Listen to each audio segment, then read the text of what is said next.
Alors, j'ai découvert il y a 3 semaines que toute mon amitié n'était en fait qu'un mensonge. Et sincèrement, je ne sais plus comment fonctionner. Je n'arrête pas d'osciller entre l'envie de hurler et l'envie de rester au lit sans bouger. Et avant que quelqu'un ne demande, oui, je suis sûr de ce qui s'est passé parce que j'en ai la preuve littérale maintenant. Mais je vais trop vite. J'ai besoin de raconter ça depuis le début parce que le contexte compte, et je veux que vous compreniez pourquoi ça fait aussi mal. Il ne s'agit pas seulement de perdre un petit ami. Il s'agit de perdre quelqu'un que je considérais sincèrement comme ma sœur. Manon et moi nous sommes rencontrés en 2019 lors d'une fête chez quelqu'un au hasard. On avait toutes les deux 22 ans, on était toutes les deux un peu maladroites en soirée, toutes les deux debout près du buffet à faire semblant d'être très intéressées par la sélection de fromages. Elle a fait une blague sur le fait qu'elle n'était là que pour la nourriture gratuite, et j'ai ri beaucoup trop fort. Et d'une manière ou d'une autre, cela nous a amenés à échanger nos numéros. En l'espace de 2 mois, nous étions inséparables. Le genre d'amitié où tu n'as même pas besoin d'envoyer un texto avant de débarquer chez l'autre. Le genre où tu as un tiroir avec tes affaires chez elle. On faisait tout ensemble, les fêtes quand on ne pouvait pas rentrer voir nos familles, les ruptures difficiles, les trucs de boulot, tout. Elle était là quand ma mère est tombée malade en 2021 et que j'ai dû reprendre l'avion pour aider mon père pendant 3 semaines. Elle s'est littéralement occupée de mes plantes, a relevé mon courrier et m'a envoyé ses mèmes d'encouragement stupides chaque jour. Quand sa grand-mère est décédée en 2022, j'ai conduit 4 heures pour être aux funérailles même si j'ai dû m'absenter du travail et que je ne pouvais pas vraiment me permettre l'essence. C'est le genre d'amitié que c'était. 6 ans à construire quelque chose que je croyais indestructible. Puis il y a eu Nicolas. J'ai rencontré Nicolas en janvier de l'année dernière grâce à une sortie de groupe organisée par des amis. Pas un rendez-vous arrangé ou quoi que ce soit, juste un groupe de gens qui allaient au bowling, et il se trouvait être le cousin de quelqu'un, en visite, qui a fini par emménager ici définitivement 2 mois plus tard. On a tout de suite accroché. Il était drôle de cette façon pince sans rire et sarcastique que j'adore. Super proche de sa famille, ce que je trouvais adorable, et juste sincèrement gentil d'une manière qui semblait rare. Genre, il se souvenait de choses aléatoires que j'avais mentionnées des semaines plus tôt. Il remarquait quand je passais une mauvaise journée avant même que je ne dise quoi que ce soit. Il s'entendait bien avec mes amis. Je m'entendais bien avec sa famille. Sa mère m'a littéralement dit qu'elle était ravie d'avoir enfin une fille puisqu'elle n'avait eu que des fils et Nicolas. Ses sœurs me traitaient comme si j'avais toujours été là. Manon l'aimait bien aussi. Ou du moins, je pensais qu'elle l'aimait bien de la manière normale dont ta meilleure amie aime ton copain. Elle traînait avec nous. Elle plaisantait avec lui. Elle me disait à quel point j'avais de la chance. En y repensant maintenant, évidemment, je vois les choses différemment. Mais à l'époque, je n'avais aucune raison de soupçonner quoi que ce soit. Aucune. Elle n'a jamais flirté avec lui devant moi. N'a jamais fait de commentaires bizarres. Ne m'a jamais donné aucune raison de penser qu'elle le voyait comme autre chose que le petit ami de sa meilleure amie. Son anniversaire était le 15 mars. Elle fêtait ses 28 ans et voulait organiser une fête chez elle. Rien de fou, peut-être 30 personnes, mais elle y a mis beaucoup d'efforts. Il y avait tout un thème, une playlist, la totale. Je l'ai aidé à tout installer cet après-midi-là. On a passé genre 4 heures à mettre les décorations, à arranger les meubles et à goûter le punch qu'elle avait préparé, qui était beaucoup trop fort, mais peu importe. C'était son anniversaire. La fête elle-même était vraiment sympa. Nicolas est venu avec moi, évidemment, et on passait un bon moment, à danser, à parler aux gens, les trucs normaux d'une fête. À un moment donné vers 23 heures, je crois que je suis allé aux toilettes et puis j'ai été happé dans une conversation avec des collègues de Manon que j'avais déjà rencontrés. Et cette conversation a duré genre 20 minutes parce que l'une d'elles avait des soucis avec son propriétaire et voulait des conseils. Le temps que je revienne là où j'avais laissé Nicolas, il n'était plus là, et Manon non plus. Je ne me suis douté de rien. C'était sa fête. Elle était probablement en train de discuter avec les invités. Il était probablement en train de prendre un verre ou de parler à quelqu'un d'autre. Je l'ai trouvé peut-être 15 minutes plus tard dehors sur le petit balcon qu'elle a, et il avait l'air tout à fait normal. On est resté à la fête jusqu'à environ 1 heure du matin et puis on est rentré chez lui. Soirée normale. Bonne soirée, même. Le lendemain, Nicolas était bizarre. Pas bizarre de façon évidente, mais juste décalé, silencieux, envoyant beaucoup de textos sur son téléphone et le posant face contre table après, ce qu'il ne faisait jamais avant. D'habitude, il laissait son téléphone n'importe où, écran visible. J'ai demandé s'il allait bien, et il a dit, ouais, juste fatigué. Je l'ai cru parce que pourquoi ne l'aurais-je pas cru? 2 jours après la fête, il m'a appelé alors que j'étais chez moi et a dit qu'il fallait qu'on parle. Sa voix semblait étrange, un peu plate et froide d'une manière que je n'avais jamais entendue de sa part. J'ai demandé ce qui n'allait pas et il a dit qu'il ne pouvait pas faire ça au téléphone et a demandé s'il pouvait venir. Évidemment, j'ai dit oui, même si mon estomac commençait déjà à se nouer parce que rien de bon ne suit jamais et il faut qu'on parle. Quand il est arrivé à mon appartement, il s'est assis sur mon canapé et n'a pas voulu me regarder pendant un long moment. Et puis il a finalement dit que quelqu'un lui avait dit quelque chose à la fête et qu'il avait besoin que je sois honnête avec lui. Je lui ai dit, bien sûr, à propos de quoi? Et il m'a demandé de but en blanc si j'avais couché avec le frère de Manon, Théo. Je crois que j'ai ri tellement la question était absurde. Théo vit au Portugal. Il a déménagé là-bas en 2020 pour une opportunité professionnelle et y est depuis. Je l'ai rencontré exactement 2 fois en 6 ans que je connais Manon. Les 2 fois quand il est revenu pour les vacances. L'idée que j'ai couché avec lui était si ridicule que je ne savais même pas quoi répondre. J'ai dit à Nicolas que Théo vit littéralement dans un autre pays et j'ai demandé de quoi bon sang il parlait. Et Nicolas a dit que Manon l'avait pris à part à la fête et lui avait dit qu'elle se sentait horrible, mais qu'elle ne pouvait plus lui mentir. Et qu'elle nous avait vus, Théo et moi, ensemble à Noël et ne savait pas quoi faire et avait finalement décidé qu'il méritait de connaître la vérité. Je l'ai juste regardé fixement. Je lui ai dit que Théo n'était même pas à la fête, que Théo n'avait pas été dans le pays depuis Noël où il avait visité pendant genre 5 jours, et que j'étais avec Nicolas pendant littéralement tous ces 5 jours sauf quand j'étais avec ma propre famille. Je lui ai demandé s'il croyait sérieusement que je l'avais trompé avec le frère de ma meilleure amie, que je connais à peine, et qui vit sur un autre continent. Nicolas a dit qu'il ne savait plus quoi croire. Il a dit que Manon pleurait quand elle le lui a dit.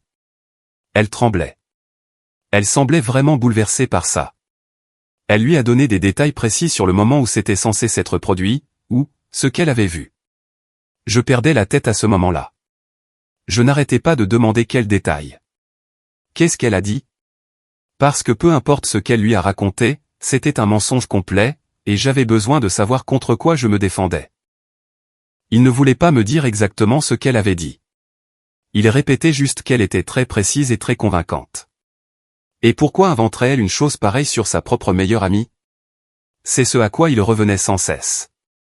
Pourquoi Manon mentirait-elle? Qu'est-ce qu'elle gagnerait à détruire notre relation si ce n'était pas vrai? Je lui ai dit qu'il devrait peut-être lui poser la question parce que je n'avais aucune idée de pourquoi elle inventerait ça, mais elle l'a inventé. Et il était assis là à m'accuser de quelque chose qui ne pouvait littéralement pas s'être produit parce que la personne avec qui j'étais censé avoir trompé n'était même pas dans le même fuseau horaire. Il a dit qu'il avait besoin de temps pour réfléchir, qu'il ne m'accusait de rien. Il était juste confus et blessé et ne savait plus ce qui était réel. Je lui ai demandé de s'il vous plaît juste réfléchir à la logistique ici. Théo était au Portugal. J'étais avec Nicolas presque tous les jours à Noël. Quand exactement cette tromperie était-elle censée s'être produite? Pendant les 45 minutes où je n'étais pas directement devant lui? Il est parti sans vraiment répondre. Il a dit qu'il m'appellerait.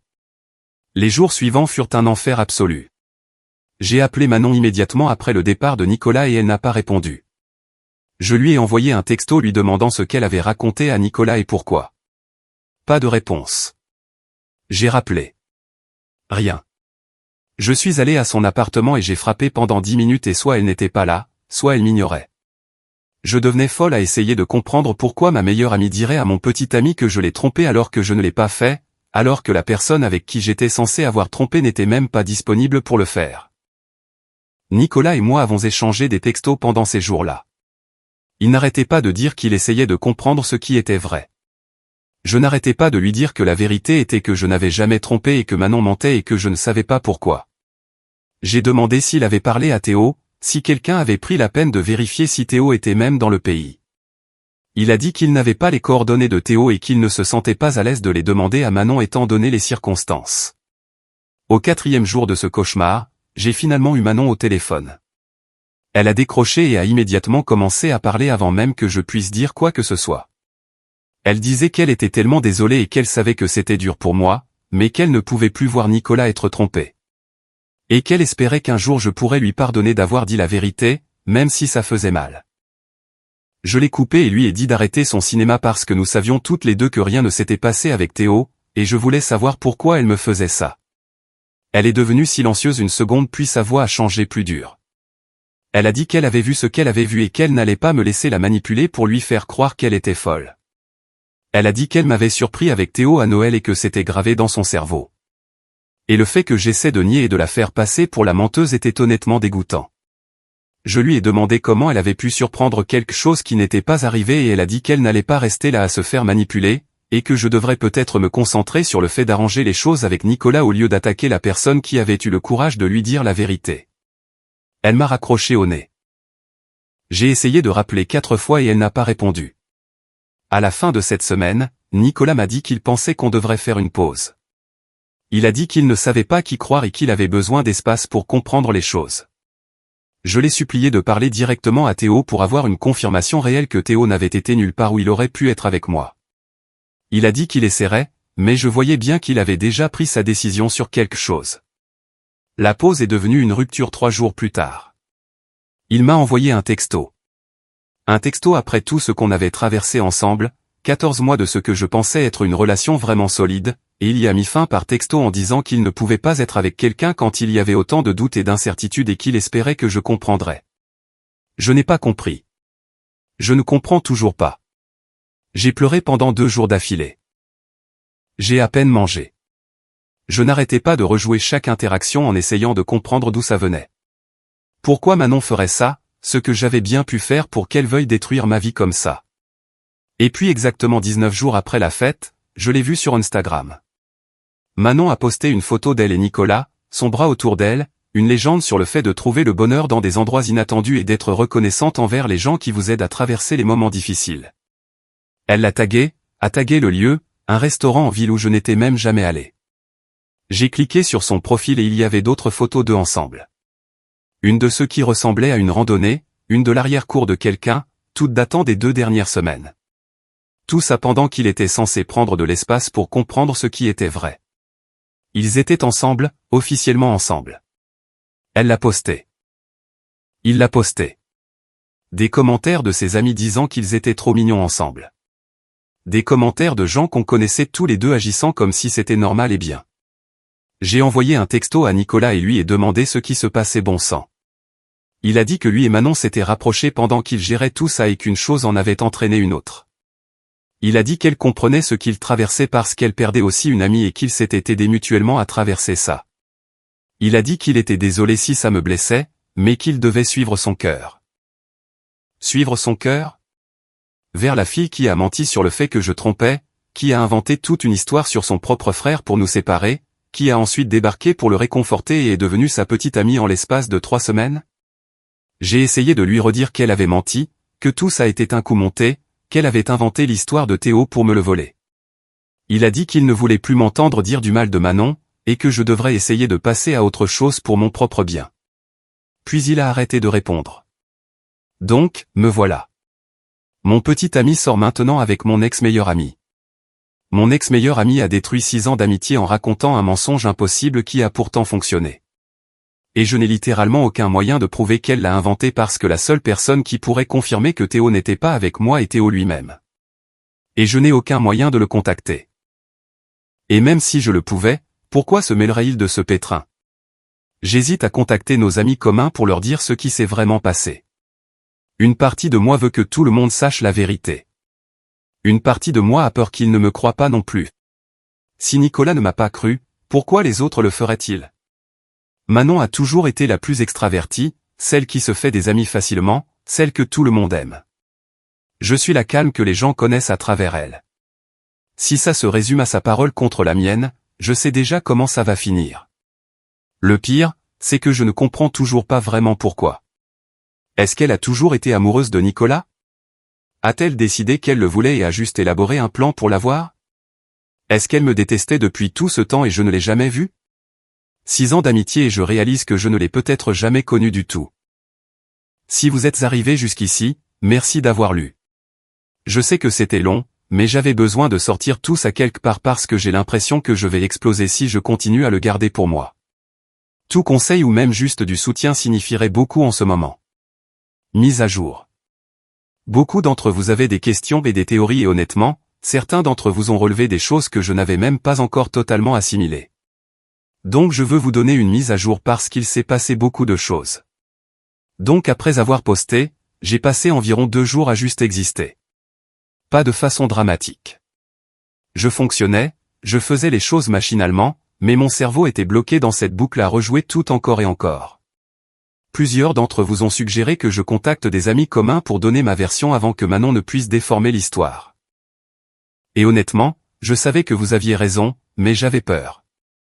Genre vraiment terrifié que tout le monde prenne son parti et que je perde non seulement mon petit ami et ma meilleure amie, mais tout mon cercle social.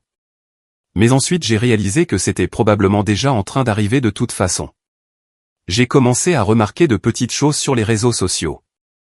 Des gens que je pensais être mes amis likaient le post de Manon avec Nicolas.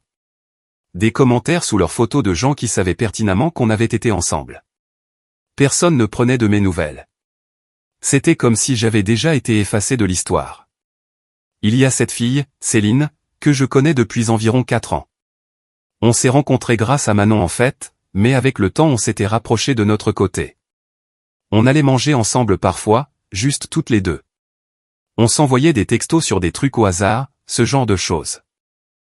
Je la considérais comme une vraie amie, pas juste quelqu'un que je connaissais par Manon. Donc, je lui ai envoyé un texto pour demander si on pouvait se voir parce que j'avais besoin de parler à quelqu'un et que je perdais la tête. Elle a accepté, mais elle était bizarre à ce propos. Genre, ses réponses étaient courtes et elle a suggéré ce resto de tacos au hasard assez loin de là où on vit toutes les deux. Et quand j'ai demandé pourquoi là-bas spécifiquement, elle a dit qu'elle avait juste envie de tacos. En y repensant, je pense qu'elle ne voulait pas que quelqu'un nous voie ensemble, mais sur le moment, j'étais juste reconnaissante que quelqu'un veuille bien m'écouter. Quand on s'est vu, elle avait déjà cette expression sur le visage comme si elle se préparait à quelque chose d'inconfortable. J'ai commencé à lui raconter ce qui s'était passé, la vraie version, et je voyais son visage faire ce truc où elle voulait clairement me croire, mais n'était pas sûre de devoir le faire. Je lui ai parlé de Théo au Portugal, du timing qui n'avait aucun sens, du fait que Manon ne voulait même pas me parler correctement avant que tout n'explose.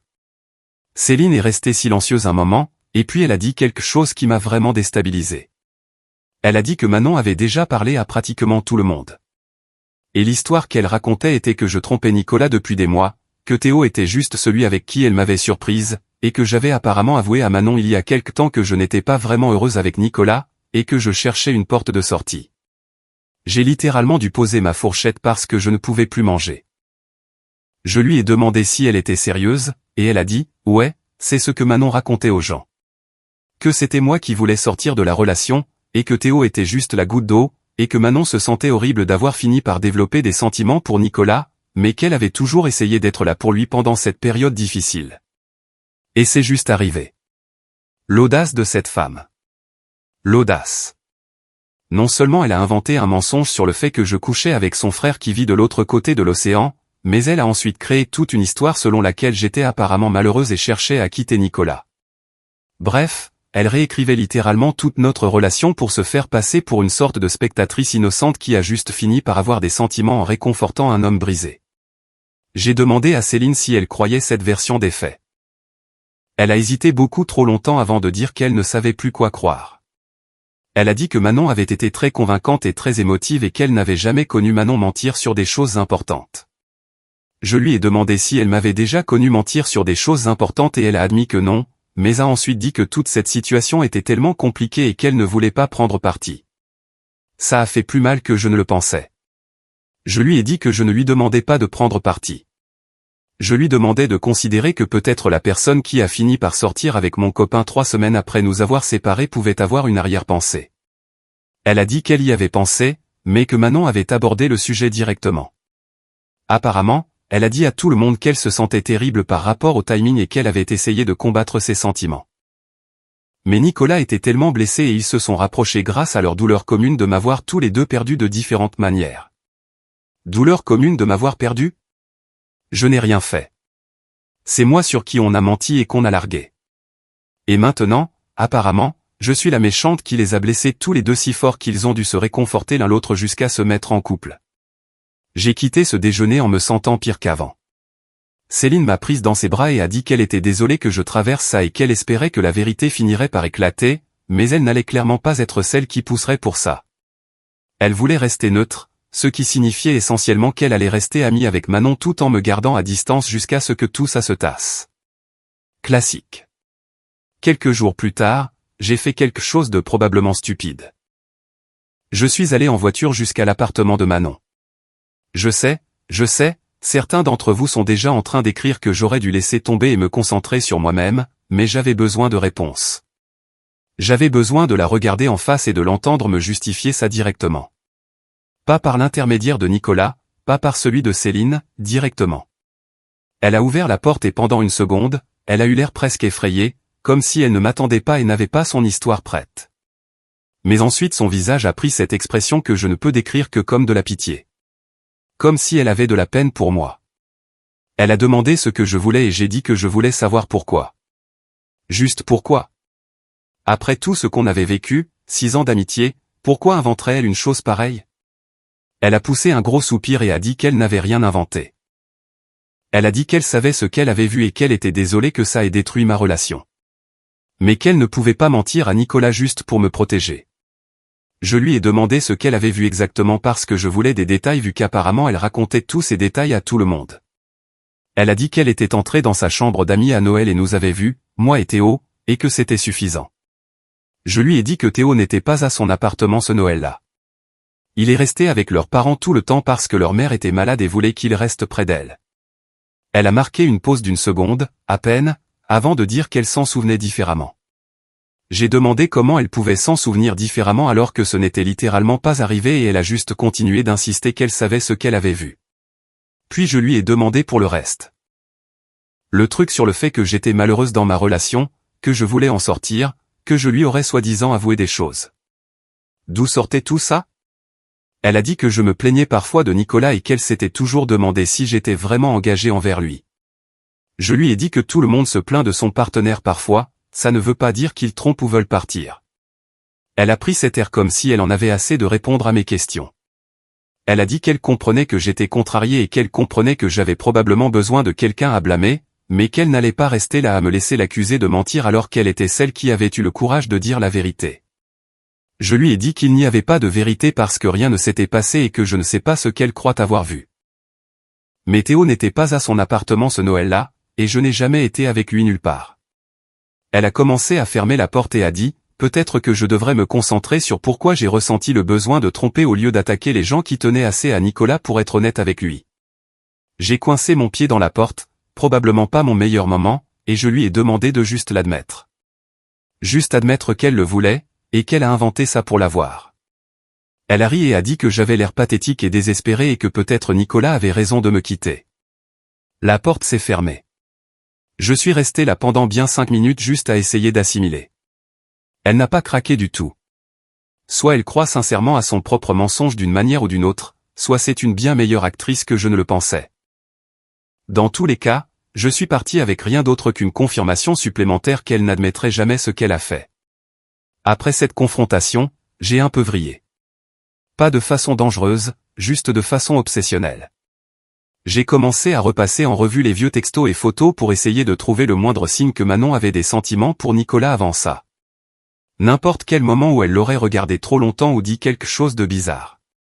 Je n'ai rien trouvé. Elle était toujours parfaitement normale, parfaitement amicale, soutenant parfaitement notre relation. Ça a rendu les choses pires quelque part. Le fait que je n'ai rien vu venir du tout. Soit elle jouait un très long jeu, soit quelque chose a changé à un moment donné qu'il a décidé à le vouloir. Mais quoi? Qu'est-ce qui s'est passé pour qu'elle passe de ma meilleure amie à quelqu'un qui détruirait ma vie pour un mec? À peu près à ce moment-là, la cousine de Manon, Léa, a commencé à apparaître davantage dans mon champ de vision. J'avais rencontré Léa plein de fois au fil des ans.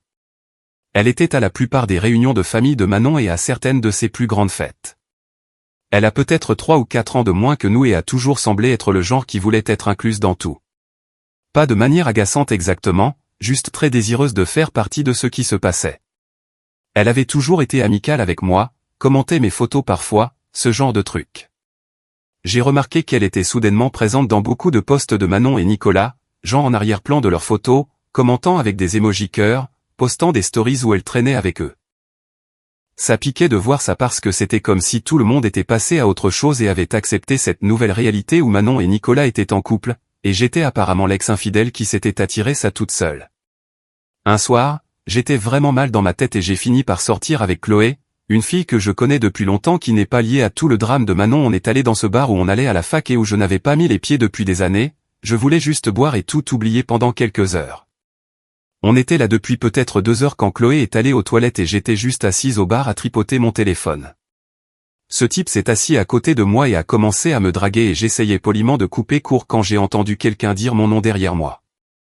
C'était Léa, la cousine de Manon. Elle était clairement assez ivre, tanguait un peu, et elle avait cette énergie bizarre comme si elle était excitée de me voir mais aussi nerveuse. Elle a dit au type à côté de moi de partir, ce qu'il a fait. Et puis elle s'est assise à sa place. Mon premier instinct a été de me lever et de partir parce que je me disais que tout ce qui était lié à Manon allait juste me faire du mal. Mais Léa m'a attrapé le bras et a dit « Attends ». Elle voulait me parler. J'ai demandé de quoi et elle a dit qu'elle se sentait vraiment mal à propos de tout et qu'elle savait que toute la situation était tordue. Je lui ai demandé ce qu'elle voulait dire par tordu. Elle a dit qu'elle voulait juste dire comme tout le truc avec moi et Nicolas et Manon, comment tout ça s'était passé. J'ai demandé comment elle pensait que ça s'était passé et elle m'a lancé ce regard comme si elle essayait de déterminer ce qu'elle pouvait dire. Puis elle a dit quelque chose qui m'a figé. Elle a dit qu'elle savait que Manon avait planifié ça et qu'elle se sentait bizarre à ce propos depuis le début, mais qu'elle ne pensait pas que ça marcherait vraiment. Planifier ça. Planifier ça. Je lui ai demandé ce qu'elle voulait dire par planifier. Elle a commencé à répondre, mais ensuite Chloé est revenue des toilettes et Léa est soudainement devenue toute bizarre et a dit qu'elle devait aller retrouver ses amis. J'ai essayé de l'arrêter et de poser plus de questions, mais elle reculait déjà en disant qu'elle n'aurait probablement pas dû dire quoi que ce soit et qu'elle était vraiment ivre et qu'elle devait partir. J'ai passé le reste de la nuit à perdre la tête. Planifier ça. Manon avait planifié ça. Ce n'était pas un mensonge impulsif raconté à la fête. C'était prémédité. Elle avait délibérément entrepris de briser ma relation pour pouvoir avoir Nicolas. Chloé a demandé ce qui s'était passé et je lui ai dit et elle était tout aussi choquée que moi. Elle n'arrêtait pas de dire « Oh mon Dieu », encore et encore. On a quitté le bar peu de temps après parce que je ne pouvais me concentrer sur rien d'autre. Cette nuit-là, je n'ai pas pu dormir du tout. Mon esprit s'emballait à essayer de reconstituer quand ce plan avait commencé. Qui d'autre savait exactement ce que Manon avait fait pour mettre ça en place? Le fait que sa propre cousine soit au courant et se soit sentie bizarre à ce propos depuis le début signifiait que ce n'était pas juste quelque chose que Manon avait inventé toute seule ou sur le moment. Ça avait été discuté, planifié, exécuté. J'ai envoyé un texto à Céline le lendemain matin et lui ai raconté ce que Léa avait dit. Céline a répondu en demandant si j'étais sûr que Léa avait dit ça, si elle était ivre, si j'avais peut-être mal entendu. Je lui ai dit que je n'avais pas mal entendu quelqu'un dire que ma meilleure amie avait prévu de voler mon copain. Céline est restée silencieuse après ça et n'a pas répondu pendant des heures. Quand elle a finalement répondu, elle a dit qu'elle ne savait pas quoi faire de cette information. Elle a dit que Léa était connue pour être dramatique et que peut-être elle exagérait ou se souvenait mal ou cherchait juste à semer la zizanie parce qu'elle avait trop bu. J'ai demandé si elle pensait sérieusement que Léa inventerait quelque chose comme ça. Et elle a dit qu'elle ne savait pas, mais qu'elle ne voulait pas non plus accuser Manon de quelque chose d'aussi grave sur la base d'un commentaire d'ivrogne de sa jeune cousine. Donc en gros, Céline ne me croyait toujours pas complètement. Même avec Léa confirmant littéralement qu'il y avait un plan, il y avait encore assez de doutes dans l'esprit de tout le monde pour que Manon conserve son image parfaite.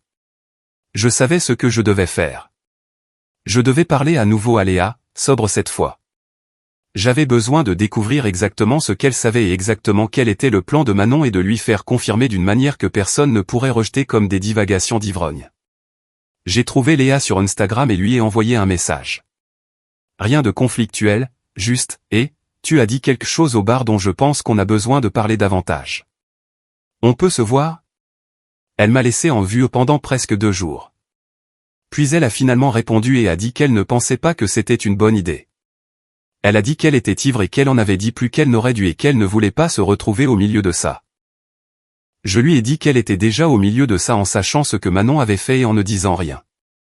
Elle a dit que ce n'était pas à elle de s'en mêler et qu'elle était désolée, mais qu'elle ne pouvait pas m'aider. J'étais sur le point d'abandonner quand elle a envoyé un autre message peut-être 1 heure plus tard. Elle a dit qu'elle se sentait coupable de toute cette histoire et que ça la rongeait, mais qu'elle avait peur de ce que Manon ferait si elle découvrait que Léa m'avait dit quoi que ce soit. Elle a dit que Manon pouvait être vraiment méchante quand elle était en colère et qu'elle ne voulait pas gérer le drame familial. Je lui ai demandé de s'il vous plaît juste me rencontrer une fois. Juste me dire ce qu'elle savait. Même si elle n'en parlait plus jamais après ça, j'avais juste besoin de savoir la vérité pour arrêter d'avoir l'impression de devenir folle. Elle n'a pas répondu ce soir-là.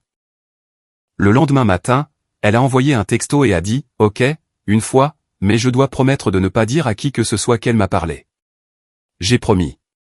Elle a dit qu'elle me retrouverait dans ce parc près de chez elle le samedi après-midi.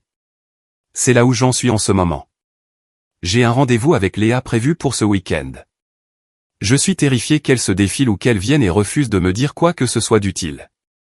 Mais je suis aussi bizarrement pleine d'espoir pour la première fois depuis que tout ça a commencé parce que si Manon a vraiment planifié tout ça, s'il y a des preuves réelles, alors j'ai enfin un moyen de prouver que je n'ai pas fait ce dont elle m'a accusé. Certains d'entre vous vont probablement me dire de juste passer à autre chose et de les oublier tous. Et je comprends ça. Vraiment. Mais je ne peux pas laisser Manon s'en tirer comme ça. Elle a volé mon copain, détruit ma réputation et retourné tous mes amis contre moi sur la base d'un mensonge. Un mensonge planifié, prémédité. Si Léa connaît les détails de ce plan, j'ai besoin de les entendre. Je ferai une mise à jour après samedi. S'il vous plaît, envoyez des ondes positives ou des prières ou tout ce en quoi vous croyez parce que j'ai besoin que Léa vienne vraiment et me dise vraiment la vérité.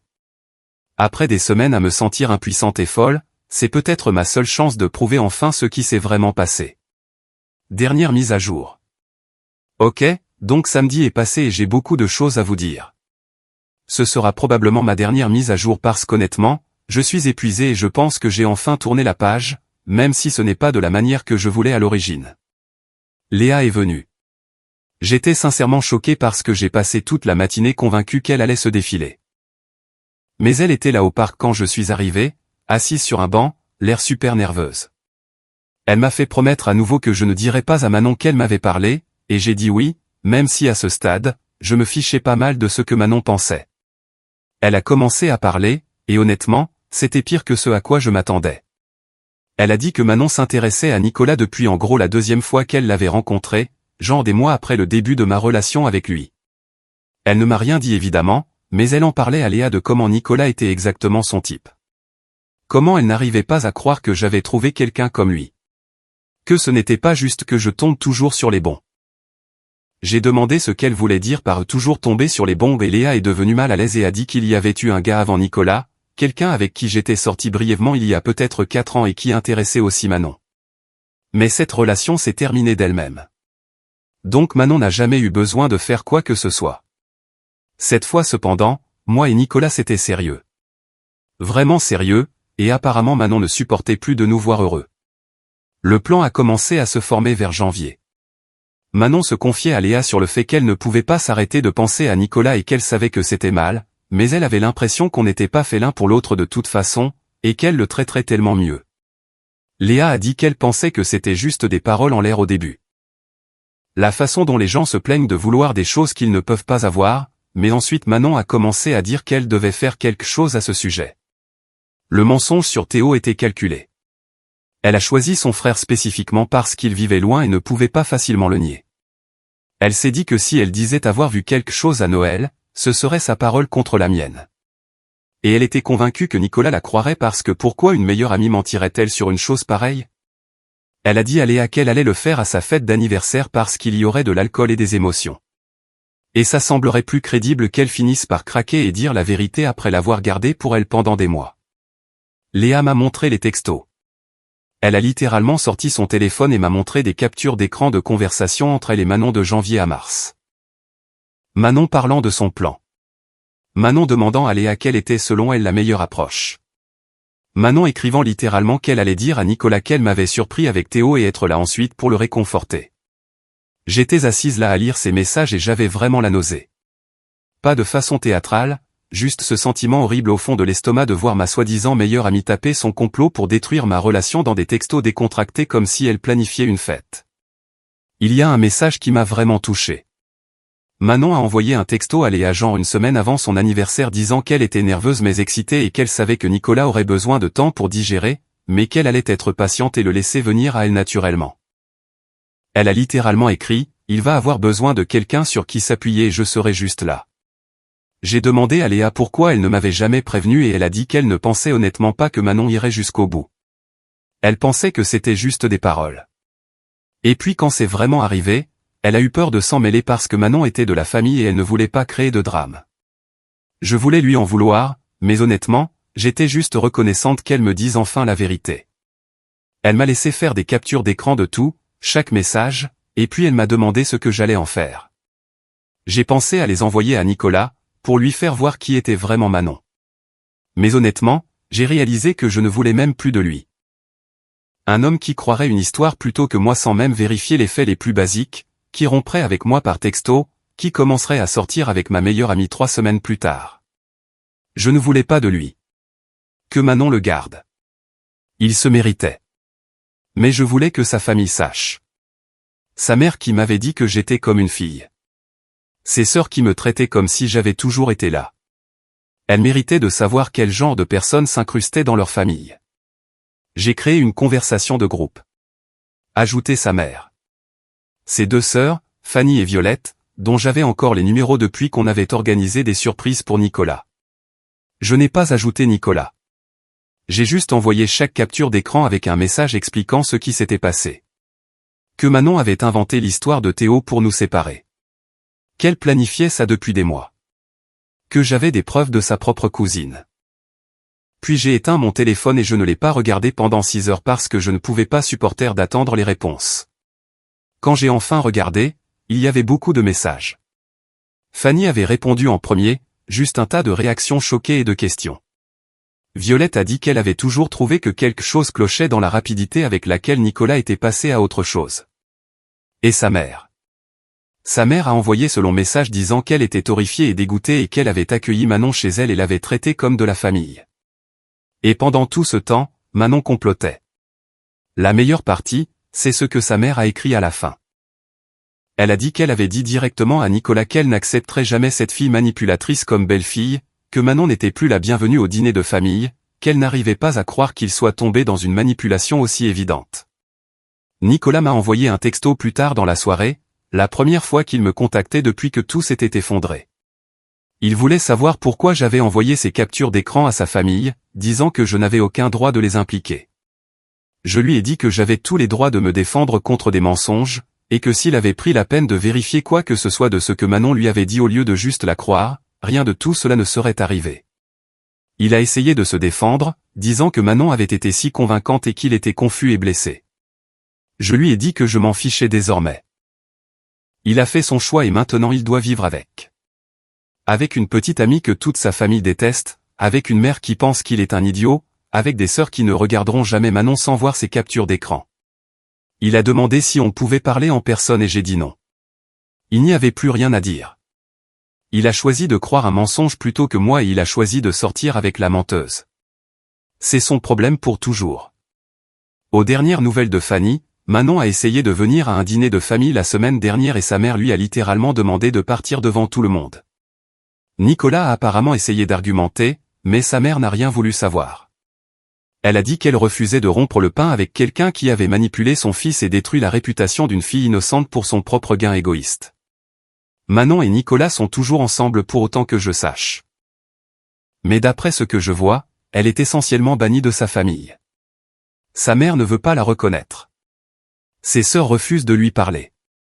Chaque événement familial est gênant parce que soit Manon ne vient pas, soit elle vient et se fait complètement ignorer. Je ne sais pas s'ils vont durer. Une partie de moi espère que oui, honnêtement. Qu'ils restent ensemble. Que Nicolas passe le reste de sa vie avec une femme que sa famille méprise, en se demandant toujours au fond de lui sur quoi d'autre elle est capable de mentir. Que Manon ait la relation qu'elle a complotée et menti pour obtenir, sauf sans aucune de l'acceptation familiale dont elle a probablement fantasmé. Bref, c'est tout. C'est la fin. Parfois le karma prend du temps, mais quand il frappe exactement là où ça fait le plus mal.